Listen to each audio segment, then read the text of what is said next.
ఒకే ఒక్క మాటలో ఈ గ్రేటర్ గ్లోరీ అంటే ఏమిటంటే మహిమ ఎందుకండి, గొప్ప మహిమ దేనికి, ఒక్క మాటలో చెప్పాలి అంటే ప్రకటన గ్రంథంకి వెళ్ళిపోదాము. ప్రకటన గ్రంథము 21వ అధ్యాయము.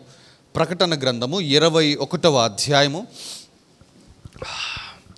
ప్రకటన గ్రంథము 21వ అధ్యాయము 23వ వచ్చిన భాగము చదువుకుందాం. ప్రకటన గ్రంథము 21, 23 వచ్చిన భాగము చదువుకుందామమ్మా. ఆ పట్టణములో ప్రకాశించుటకై సూర్యుడైనను చంద్రుడైనను దానికి అక్కరలేదు. దేవుని మహిమయే దానిలో ప్రకాశించుచున్నది. దేవుని మహిమయే దానిలో ఏంటంట, ప్రకాశించుచున్నది. చూసారా, ప్రకటన గ్రంథములో ఇక్కడ ఒక పట్టణము గురించి రాయబడుతుంది.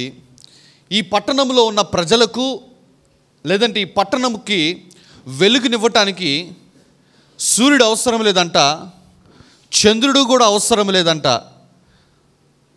ఎంత స్పష్టంగా రాయబడుతుందో చూడండి.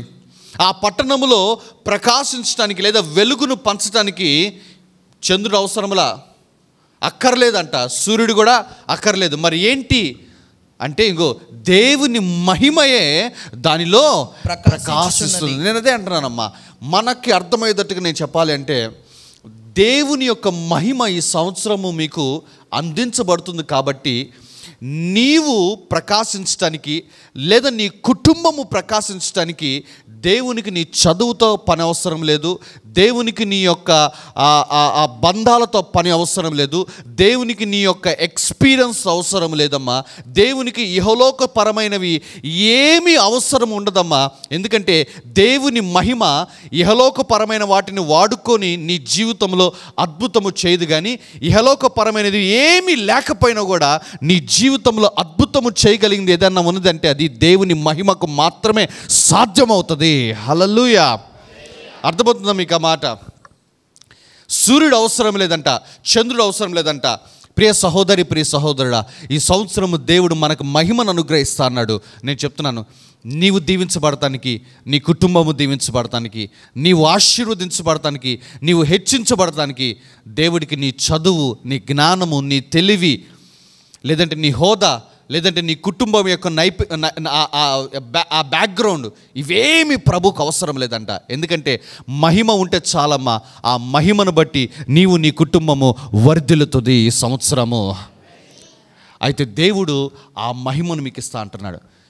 ఇప్పటి వరకు మీరు, నేను అంత చదువుకోలేదేమో, నేనంతగా నాకు అన్ని మార్క్స్ రాలేదు నాకు అకాడమిక్లో, లేదంటే నా కుటుంబము పెద్ద పేరు దాల్చిన కుటుంబము కాదు, సరే మా యొక్క సేవింగ్స్ చూసుకున్నా కానీ మాకు బ్యాంకుల్లో పెద్ద సేవింగ్స్ లేవు, పైపెచ్చు మాకు అప్పులు ఉన్నాయి, ఇలా ఇవన్నీ పెట్టుకొని కూడా మేమేం దీవించబడం ఇంకా అని అనుకుంటున్నాం. మీ అందరితో నేను చెప్తున్నానమ్మా, ఇవేమి దేవుడికి అవసరం లేదమ్మా.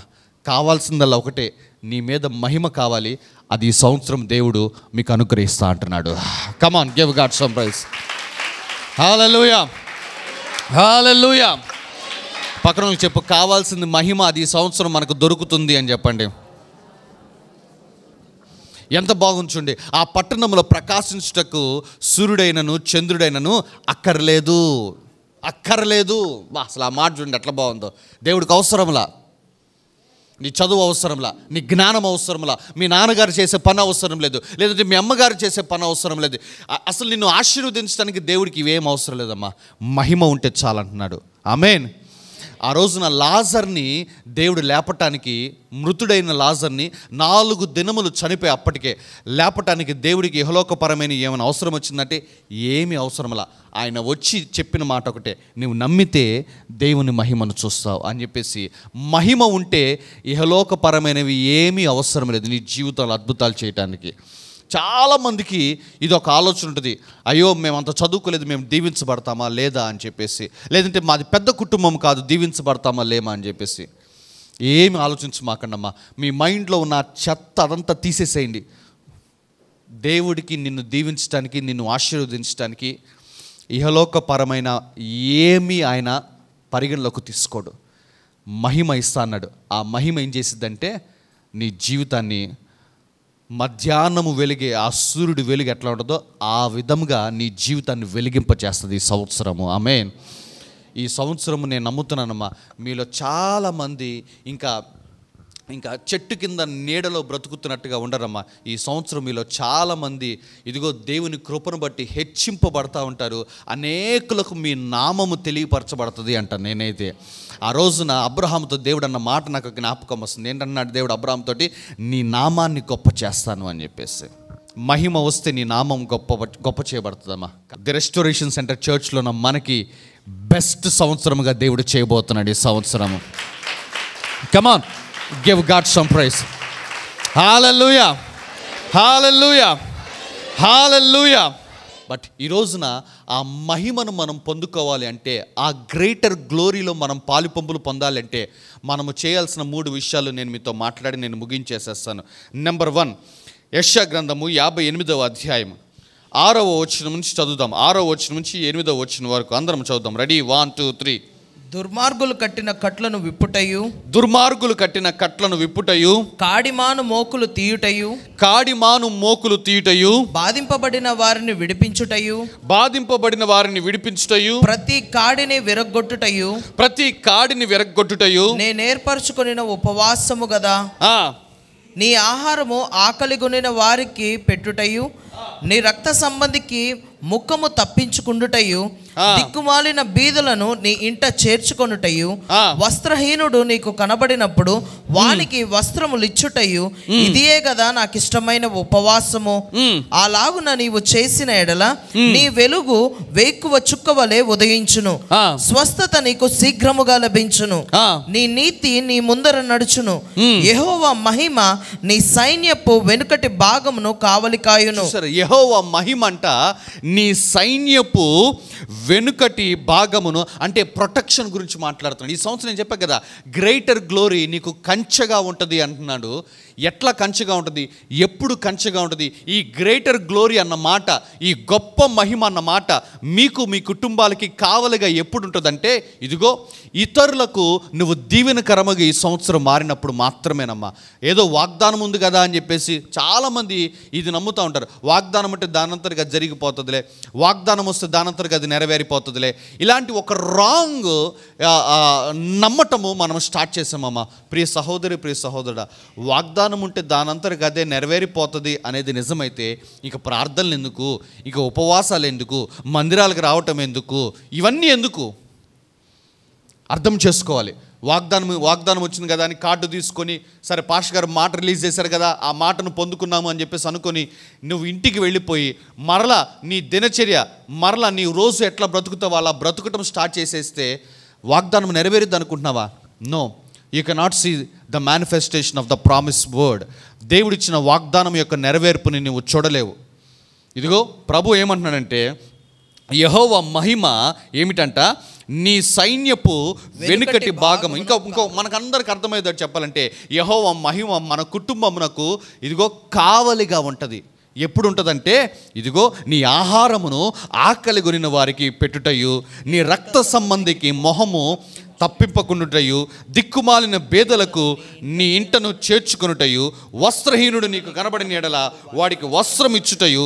ఇది కదా చూడండి, ఇక్కడ దేవుడు అసలు ఉపవాసం డెఫినేషన్ మార్చేశాడు.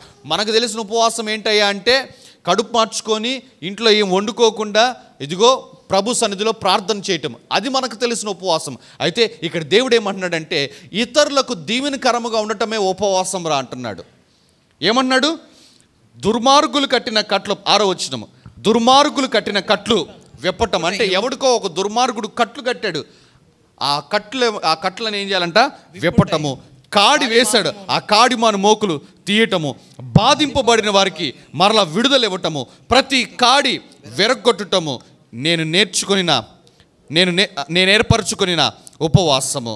ఆ తర్వాత నీ ఆహారము ఆకలిగొనిన వారికి పెట్టటము, నీ రక్త సంబంధికి ముఖము తప్పించకుండా వాడి యొక్క యోగక్షేమాలు తెలుసుకోవటము, దిక్కుమాలిన బేదలను ఇంట చేర్చుకోవటము, వస్త్రహీనుడు కనపడితే వస్త్రములు ఇవ్వటము. ఇవన్నీ అంటే ఇతరులకు దీవెనకరముగా ఈ సంవత్సరం నువ్వు ఉండాలమ్మా. ఖచ్చితంగా నేను చెప్తున్నానమ్మా, ఈ సంవత్సరం నువ్వు కష్టపడి సంపాదిస్తున్న సంపాదన, ఆ యొక్క ధనము, వీటన్నిటినీ నీకు నీ కుటుంబానికి ఖర్చు పెట్టేసుకోకుండా, ప్రియ సహోదరి, ప్రియ సహోదరుడా, అవసరతల్లో ఉన్న వారికి కూడా నీ చెయ్యి చాపి ఈ సంవత్సరం నువ్వు ఇవ్వవలసిన బాధ్యత నీ మీద ఉంది. అలా ఇస్తే ఇయర్ ఆఫ్ గ్రేటర్ గ్లోరీ, ఆ గొప్ప మహిమ నీ కుటుంబానికి కావలిగా ఉంటుంది అంటున్నాడు ఈ సంవత్సరము దేవుడు. Hallelujah. Come on, give God some praise. ఇంకెట్టిగా హల్లెలూయా, హల్లెలూయా. సో ఇతరులకు దీవెనకరముగా ఈ సంవత్సరం నువ్వు మారితే నీ యొక్క బిహేవియర్, నీ యొక్క జీవన శైలి that will provoke the greater glory to come in to the manifestation in your life. ఇతరులకు దీవెనకరముగా నువ్వు ఈ సంవత్సరం నిన్ను నువ్వు మార్చుకుంటే ఆ మారు మనస్సు లేదంటే ఆ మారిన తత్వము ఏమి చేసిందంటే గొప్ప మహిమను నీ జీవితంలో క్రియారూపకములోనికి తీసుకొని రావటానికి ఈ సంవత్సరము దాన్ని పురికొల్పిద్దంట నేనైతే. హల్లెలూయా. రెండవది నిర్గమకాండము 33వ అధ్యాయము 18వ వచన భాగం నుంచి 22వ వచన భాగం వరకు చదువుకుందాం అందరం. 1 2 3. అతడు దయచేసి నీ మహిమను నాకు చూపమనగా, ఆయన నా మంచితనమంతయు నీ ఎదుట కనపరచెదను, యెహోవా అను నామమును నీ ఎదుట ప్రకటించెదను, నేను కరుణించు వారిని కరుణించెదను, ఎవని యందు నేను కనికరపడెదనో వాని యందు కనికరపడెదను మరియు ఆయన నీవు నా ముఖమును చూడజాలవు, ఏ నరుడును నన్ను చూచి బ్రతుకడనేను. మరియు యెహోవా, ఇదిగో నా సమీపమున ఒక స్థలమున్నది, నీవు ఆ బండ మీద నిలువవలెను, నా మహిమ నిన్ను దాటి వెళ్ళుచుండగా ఆ బండ సందులో నిన్ను ఉంచి నిన్ను దాటి వెళ్ళు వరకు నా చేతితో నిన్ను కప్పెదను. చాలండి, చూసారా దేవుడు మాట్లాడుతున్న మాట. రెండవది, how can we provoke the greater glory, గొప్ప మహిమను ఏ విధముగా మనము ఇదిగో మన జీవితంలో క్రియారూపకంలోకి తీసుకొని రాగలమంటే రెండవది మన ప్రార్థన ద్వారా. ఇక్కడ మోషే దేవుణ్ణి ఏమడిగాడంటే, అయ్యా చదువుతావు ఒకసారి ఆ మాట, ఆ వచనము మరలా 18వ వచనము. అతడు దయచేసి నీ మహిమను నాకు చూపమనగా. నేను చెప్తున్నానమ్మా, ఈ సంవత్సరం అంతా నువ్వు అడగాల్సిన ఒకే ఒక ప్రార్థన, ప్రతి దినం అడగాల్సిన ప్రార్థన ఏంటంటే, నువ్వు నిద్రలోంచి లేవగానే నీ పడక మీద నువ్వు చేయాల్సిన ప్రార్థన ఏంటంటే, ప్రభువా ఈ దినము నీ మహిమను నాకు చూపించు ప్రభా అని అడగాలి. ఆమేన్. ఈ ప్రార్థన చేయకుండా ఈ సంవత్సరంలో ఒక్క దినము కూడా నువ్వు ముగించడానికి వీలు లేనే లేదంటానమ్మా. అర్థమవుతుంది మీకు ఆ మాటలు? నీ మహిమను ఏంటంట నాకు దయచేసి చూపించని దైవజనుడైన మోషే అడిగాడు. ప్రభు ఆ యొక్క మాటకి ఎట్లా జవాబిచ్చాడంటే, మోషే నా ముఖాన్ని ఎవ్వరూ చూడలేరు కాబట్టి నువ్వు అడిగావు కాబట్టి ఇదిగో ఆ 22వ వచనం చదవండమ్మా, ఎంత బాగుంటుందో. నా మహిమ నిన్ను దాటి వెళ్ళుచుండగా ఆ బండ సందులో నిన్ను ఉంచి. అబ్బా, దానిపై వచ్చిన చదవమ్మా, 21వ వచనం చూడండి. మరియు యెహోవా ఇదిగో నా సమీపమున ఒక స్థలము ఉన్నది, నీవు ఆ బండ మీద నిలువవలెను. చూసారా, దేవుణ్ణి మనము ప్రార్థన చేసి ప్రభువా నాకు నీ మహిమను చూపించు అని అడిగినప్పుడు, నేను చెప్తాను మా ప్రియ సహోదరుడా, అడిగిన ప్రతి వానికి ఆయన చూపించుటకు శక్తిమంతుడై ఉన్నాడు. కొంతమందికి చూపించి కొంతమందికి చూపించకుండా ఉండటానికి ఇదిగో ఆయన అన్యాయస్తుడు కాదు, ఆయనలో పక్షపాతము లేనే లేదంటాను. మోషేకి దేవుడు చూపించాడు, నూతన నిబంధనలో మనందరికి కూడా దేవుడు తన మహిమను చూపిస్తాడు. ఆమేన్. హల్లెలూయా, హల్లెలూయా, హల్లెలూయా. అయితే మోషేతో ప్రభు అన్న మాట ఏమిటంటే, మోషే నువ్వు నా మహిమను చూడాలనుకుంటున్నావు కదా, అయితే నా సమీపమున ఒక స్థలం ఉన్నది అంటున్నాడు, నీవు ఆ బండ మీద నిలబడు అంటున్నాడు, ఆ బండకి నేను ఒక సందు చేస్తాను అంటున్నాడు. ఆ సందులో నువ్వు నిలబడి ఆ సందులో నువ్వు ఉంటే నీవు నా మహిమను చూడగలవు అంటున్నాడు. ప్రియ సహోదరుడా, ఈ రోజున ఆ బండకి ఏర్పడిన సందు ఏమిటో తెలుసా? మన ప్రభువు, మన రక్షకుడైన యేసుక్రీస్తు ప్రభువారు మాత్రమే. ఇదిగోండి, దేవుడు ఏమన్నాడంటే ఆ రోజు మోషేతో అన్నాడు, మోషే నీవు నా మహిమను చూడాలనుకుంటున్నావు కదా, నాకు సమీపముగా ఒక స్థలం ఉన్నది, ఆ స్థలములో ఒక బండ ఉన్నది అని చెప్పేసి మోషేను కూడా యేసుక్రీస్తు ప్రభువారి దగ్గరికి నడిపించాడు దేవుడు. నేను అంటున్నానమ్మా, మహిమ చూడాలి అంటే యేసుక్రీస్తు ప్రభువారి దగ్గరికి మనము నడిపించబడాల్సిందే. అర్థమైందా? యేసుక్రీస్తు ద్వారానే పాత నిబంధనలో ఉన్న మోషే అయినా క్రొత్త నిబంధనలో ఉన్న మనమైన మహిమను చూడగలము. కాబట్టి ఈ రాత్రి కాల సమయంలో ఇంకా ఎవరన్నా యేసుక్రీస్తుని సొంత రక్షకుడిగా అంగీకరించకుండా, మారు మనసు పొందకుండా, నీటి బాప్తిసము తీసుకోకుండా, ఇంకా యేసు ప్రభుకి దూరముగా బ్రతుకుతున్న వారు ఎవరన్నా ఉన్నట్లయితే, రెండవది ఆచారపరమైన భక్తి, అనగా ప్రతి ఆదివారం మందిరానికి వెళ్తూ ఉంటాం, కానుకలు వేసే అలవాటు ఉంటుంది, ఇదిగో ప్రతి నెల దశంభాగం వేసే అలవాటు ఉంటుంది, కానీ రక్షణ పొందయ్యా అంటే ఇప్పుడు కాదు రక్షణ అని ఇదిగో దేవుణ్ణి అలక్ష్యము చేసే ఆ యొక్క ఆచారపరమైన భక్తి, ఈ రెండు నీలో ఉంటే ప్రియ సహోదరి, ప్రియ సహోదరుడా, ఈ సంవత్సరము నువ్వు మహిమను చూడలేవని నేనే చెప్తున్నాను మీకు ఆ మాట. యేసుక్రీస్తుని మీ హృదయంలో చేర్చుకోకుండా, యేసుక్రీస్తుకి మీ జీవితాల్ని అప్పగించుకోకుండా నువ్వు ఎంతటి గొప్పవాడివైనా సరే ఈ సంవత్సరము నువ్వు మహిమను చూడలేవు. పాత నిబంధనలో మోషే కంటే ఘనమైన వాడు ఇంకెవడూ లేడు పాత నిబంధనలో. అలాంటి మోషే దేవాతి దేవుణ్ణి అడిగాడు, అయ్యా నీ మహిమను నాకు చూపించు అంటే, ఇదిగో ఆ బండ దగ్గరికి వెళ్ళు అన్నాడు. ఆ బండ ఎవరంటే యేసుక్రీస్తు ప్రభువారే. అంటే మనము మహిమ చూడాలి అంటే అది మోషే అయినా సరే, అది సామాన్యమైన సేవకుడైనా సరే, విశ్వాసైనా సరే, బండ దగ్గరికి వెళ్ళాల్సిందే, యేసుక్రీస్తు దగ్గరికి వెళ్ళాల్సిందే. ఆమేన్. ఆ తర్వాత ఏమన్నాడంటే, ఆ బండకి ఒక సందు చేస్తాను, నీవు ఆ సందులో ఉండాలి అంటున్నాడు. ఏంటి ఆ బండకి సందు? యేసుక్రీస్తు ప్రభువారు కలువరి సిలువలో ఇదిగో స్వరూపమైనను సొగసైనను లేనివాడిగా ఒక మాంసము ముద్దవలే వేలాడు తీయబడి తన రక్తమంతా ధారపోసడు చూసావా, అదే ఆ కలువరి బలియాగమే ఆ బండకు కలిగిన సందు. ఏమన్నాడంటే దేవుడు మోషేతోటి, నువ్వు ఆ బండ సందులోకి వెళ్ళాలి, అనగా ఆయన రక్తము చేత నువ్వు కడగబడాలి, ఆయన గాయముల్లో నిన్ను నువ్వు దాచుకోవాలి, అప్పుడు మాత్రమే నీవు నా మహిమను చూచి బ్రతకగలవు మోషే, లేకపోతే బ్రతకలేవన్నాడు. ప్రియ సహోదరి, ప్రియ సహోదరుడా, ఈ రాత్రి కాల సమయంలో నేను చెప్తానమ్మా, ప్రభు యొక్క మహిమను నువ్వు చూడాలన్నా, ప్రభు యొక్క మహిమ నీ కుటుంబం అనుభవించాలన్నా ఒకే ఒక మార్గము, యేసుక్రీస్తుకి నీ హృదయంలో చోటివ్వాలి, యేసుక్రీస్తుకి నీ జీవితాన్ని అప్పగించుకోవాలి. నీ కుటుంబం అంతా ఆయనే శరణమని ఆయన పాదాల దగ్గరికి వచ్చి ఆయనకు మీ జీవితాలను అప్పగించుకుంటే అప్పుడు మాత్రమే నేను చెప్తానమ్మా, ఈ గ్రేటర్ గ్లోరీ అన్న మాట మీ జీవితంలో నెరవేర్పులోనికి వస్తుంది. దేవుడికి దూరముగా ఉంటూ మహిమను చూడాలనుకోవటము మీ పిచ్చితనము, మీ అమాయకత్వం అంతే. ఒక సేవకుడిగా నేను చెప్తున్నాను, దేవుడికి మనం సంపూర్ణంగా సమర్పించుకుందాము, అప్పుడు మాత్రమే మనం ఇయర్ ఆఫ్ గ్రేటర్ గ్లోరీ అన్న మాట మనం చూస్తాము. ఆ తర్వాత ఏమన్నాడంటే, ఆ తర్వాత ఇంకొకటి విశ్వాసం ద్వారా ఇంకొక మాట కూడా చూపిస్తాను చూడండి. కీర్తనలు 27:4 వచనం చదవమ్మా. 27వ కీర్తన 4వ వచనము. 27వ కీర్తన 4వ వచనము. యెహోవా యొద్ద ఒక్క వరము అడిగి తిని, యెహోవా యొద్ద ఒక వరము అడిగి తిని దానిని నేను వెదుకుచున్నాను, యెహోవా ప్రసన్నతను చూచుటకును,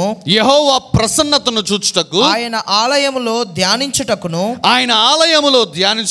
నా జీవిత కాలమంతయు, అబ్బా నా జీవిత కాలమంతయు నేను యెహోవా మందిరములో నివసింపగోరుచున్నాను. చూసారా, యెహోవా యొద్ద ఒక వరం అడిగానంటే ఏంటి ఆ వరం అంటే, యెహోవా ప్రసన్నతను చూచుటకు, అనగా యెహోవా మహిమను చూచుటకు. దావీదు అయినా మోషే అయినా ప్రభుని అడిగింది ఏంటో తెలుసా, అయ్యా నీ మహిమను మాకు చూపించని. కానీ మనం ఎవరము అడగలేదనుకుంటాను నేనైతే, కానీ మనం ఎవరము అడగకపోయినా ఈ సంవత్సరం ప్రభు ఏమన్నాడంటే, నా మహిమను మీకు చూపిస్తాను అన్నాడు దేవుడు. హల్లెలూయా, ఎంత గొప్ప దేవుడు. Come on now give God some praise. Hallelujah, hallelujah, hallelujah. పోయిన సంవత్సరం మహిమను చూసాము, ఈ సంవత్సరము అధికమైన మహిమను చూడబోతున్నాం మనం. ఆమేన్. అయితే ఏ విధంగా మనం దేవుని మహిమను ప్రొవోక్ చేయగలము, ఏ విధంగా మనం దేవుని మహిమను పురికొల్పగలము మన జీవితంలో పనిచేయటానికంటే, నెంబర్ 1 ఇతరులకు దీవెనకరముగా ఉండాలి ఈ సంవత్సరం. నెంబర్ 2 ఇదిగో ప్రభుకి మన చోటు ఇవ్వాలి, మన హృదయాలలో చోటు ఇవ్వాలి, ప్రభుకి మన జీవితాలను అప్పగించుకోవాలి. అండ్ నెంబర్ 3 నీవు నమ్మితే దేవుని మహిమను చూస్తావు, నీ విశ్వాసము ప్రభు పైన పెట్టుకోవాలి. ఈ 3 నువ్వు చేసినప్పుడు ప్రియ సహోదరి, ప్రియ సహోదరుడా, దేవుని యొక్క గొప్ప మహిమ ఈ సంవత్సరపు దినములన్నీ నీ మీద, నీ కుటుంబం మీద నిలిచి ఉంటుంది. ఆమేన్. ఇంకా అనేకమైన వచనాలు ఉన్నాయి. నేను యోబు గ్రంథం నుంచి మాట్లాడతాను. అది నెక్స్ట్ ఆదివారం నేను మాట్లాడతాను దేవుని మహిమ గురించి.